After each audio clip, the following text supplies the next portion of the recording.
مصر اور ترکیہ کی وزرائے خارجہ کی اسلام آباد میں دفتر خارجہ آمد۔ نائب وزیر اعظم اسحاق ڈار نے معزز مہمانوں کا استقبال کیا۔ اسحاق ڈار کی مصر اور ترکیہ کے وزرائے خارجہ سے ملاقاتیں، مشرق وسطی صورتحال، خطے کے امور پر تبادلہ خیال، تینوں ممالک کی جنگ کی کشیدہ صورتحال پر مشترکہ حکمت عملی پر غور، جبکہ پاکستان، مصر اور ترکیہ کا باہمی تعلقات مزید مضبوط بنانے کا اعادہ ہے۔ اسی حوالے سے سابق سفیر جوہر سلیم نے ہمیں جوائن کیا ہے۔ جوہر صاحب، بے حد شکریہ جوائن کرنے کے لیے۔ آپ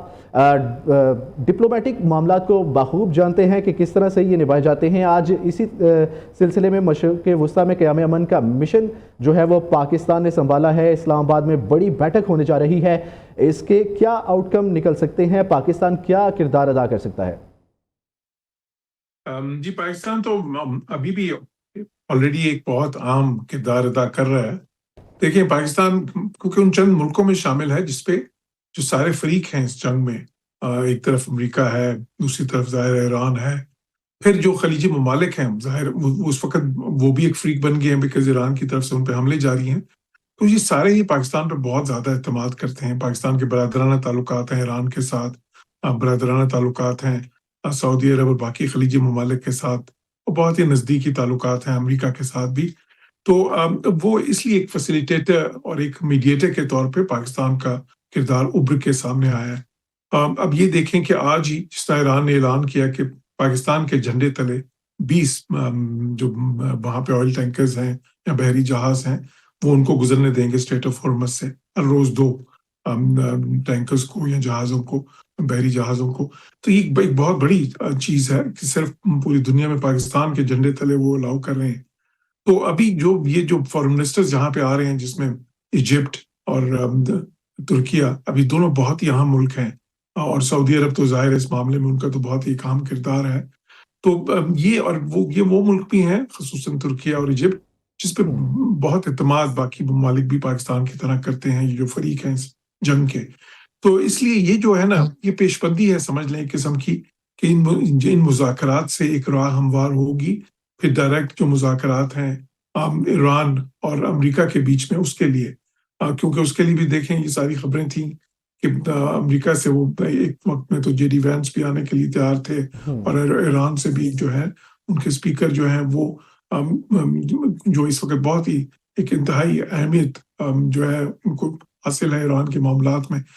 تو انشاءاللہ میں سمجھتا ہوں کہ آنے والے دنوں میں ہم دیکھیں گے کہ یہ ڈپلومیسی اور بھی زور پکڑے گی، اور بھی مومنٹم جو ہے بلڈ ہوگا، اور ایک امن کی طرف بات جائے گی۔ کیونکہ دیکھیں اس کا کوئی اور حل نہیں ہے اس وقت۔ اگر یہ سمجھیں کہ یہ جنگ کوئی جو ہے نا کوئی ایک بالکل ہی جیت جائے گا کوئی فریق، تو اس کا تو کوئی چانس ہے نہیں۔ یہ جو بھی اس وقت ہو رہا ہے اس سے صرف ایک بارگیننگ پوزیشن ڈٹرمن ہو رہی ہے ان فریقوں کی۔ فیصلہ تو مذاکرات کی میز پہ ہی ہونا ہے۔ اور ابھی ٹھیک ہے جو مطالبات سامنے آئے ہیں 15 پوائنٹس امریکہ کی طرف سے اور 6 ایران کی طرف سے، ان میں بہت ہی زیادہ ڈائیورجنس ہے،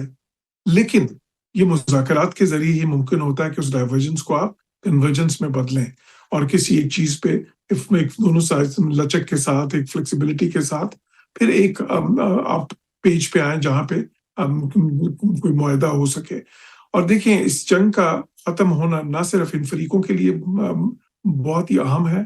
بلکہ اس پورے خطے کے لیے، اور ہمارے جو خطہ ہے اس کے اراؤنڈ جو خطے ہیں ان سب کے لیے، اور پوری دنیا کے لیے۔ بلکہ کیونکہ 20% دنیا کا تیل، 31% دنیا کی گیس، 34% دنیا کے فرٹیلائزرز، اس کے بعد جو باقی بھی پروڈکٹس ہیں، آپ ہیلیم لے لیں، بے شمار اور پروڈکٹس ہیں جو پوری دنیا میں ان کی ایک اچھی خاصی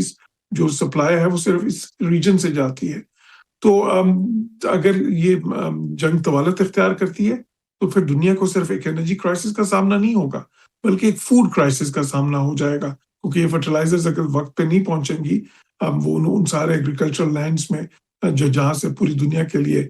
خوراک جو ہے اگائی جاتی ہے، تو پھر آپ خود ہی اندازہ کریں کہ کس طرح ملینز، لاکھوں کروڑوں لوگ جو ہے ایک بہت ہی مشکل صورتحال کا سامنا کر سکتے ہیں۔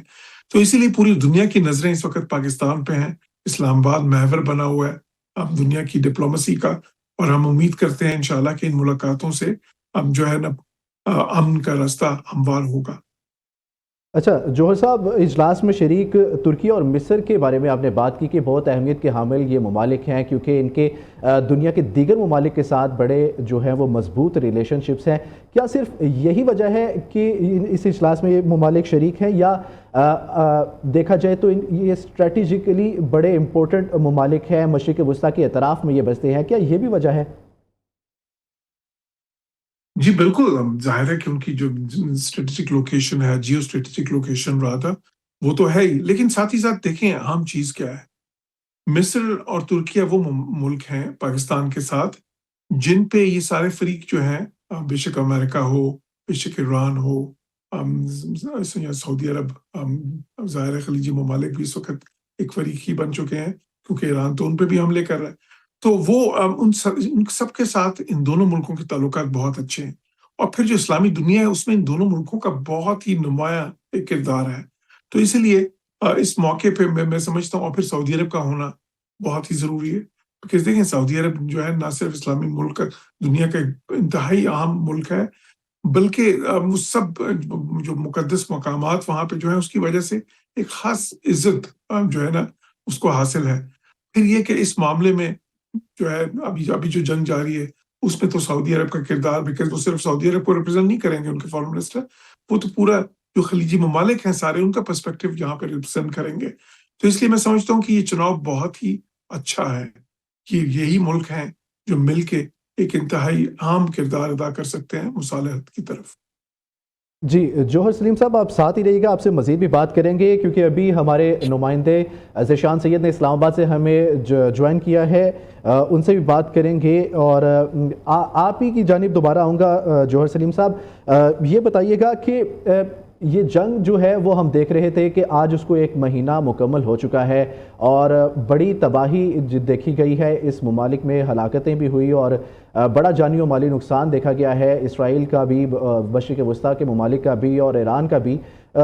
کیا 1 مہینے بعد کیوں ضرورت پڑی آج دنیا کو بیٹھنے کی کہ یہ جو ہیں وہ مذاکرات کسی حد تک کامیاب ہو جائیں، اور 4 جو ہیں وہ بڑے ممالک جو اس خطے کے ہیں جن میں پاکستان، ترکیہ، مصر اور سعودی عرب شامل ہے، کیا سمجھتے ہیں کتنا پوزیٹیو جو ہے وہ فیڈ بیک اس اجلاس کا ہمیں مل جائے گا؟ آؤٹ کم کیا نکل سکتا ہے؟ کتنی پوزیٹیو خبر مل سکتی ہے آج؟ نہیں، میں سمجھتا ہوں کہ یہ مذاکرات دیکھیں، جیسا میں نے کہا کہ انہوں نے تو ان مذاکرات نے تو راہ ہموار کرنی ہے، جو ہے نا ایک ڈائریکٹ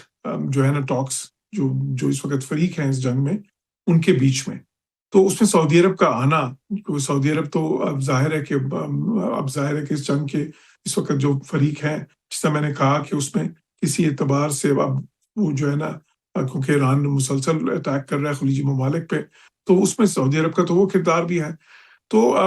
بالکل دیکھیں یہ جو ملک ہیں اور ان پہ ملکوں پہ کیونکہ امریکہ کا بھی اعتماد ہے، ایران کا بھی اعتماد ہے،